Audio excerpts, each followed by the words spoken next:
دیکھیں کہ بزرگوں کے مزاج کے خلاف کوئی کام کرنا بھی بڑی بڑی مصیبتوں کا پیش خیمہ نظر آتا ہے۔ اب یہ کیسے؟ چنانچہ حضرت خواجہ ابو الحسن حمدانی کا واقعہ ایک عرض کرنا چاہتا ہوں کہ یہ ایک مرتبہ حضرت خواجہ جعفر خالدی علیہ رحمہ، وہ بھی ایک پہنچی ہوئی ہستی تھی، وہ ان کو دیکھنے کے لیے، ان سے ملاقات کرنے کے لیے گئے،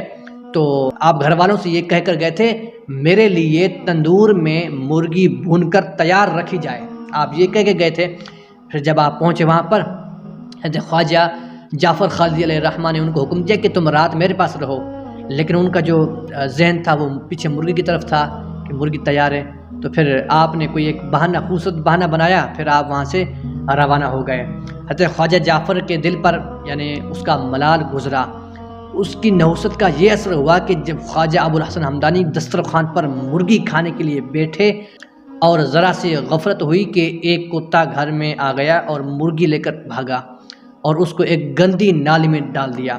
حضرت خواجہ ابو الحسن حمدانی جب صبح کو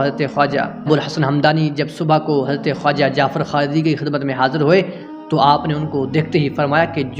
جو شخص مشائخ کرام کی قلبی خواہش کا احترام نہیں کرتا،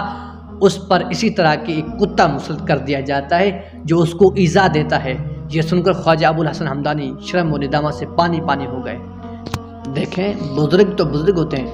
بڑے جو لوگ ہوتے ہیں ان کی باتوں میں منع کریں، ان کی باتوں کا علم رکھا کریں، کیونکہ ان کا جو تعلق دل سے ہوتا ہے، وہ ہر چیز دیکھ رہے ہوتے ہیں لیکن ظاہر نہیں کرتے۔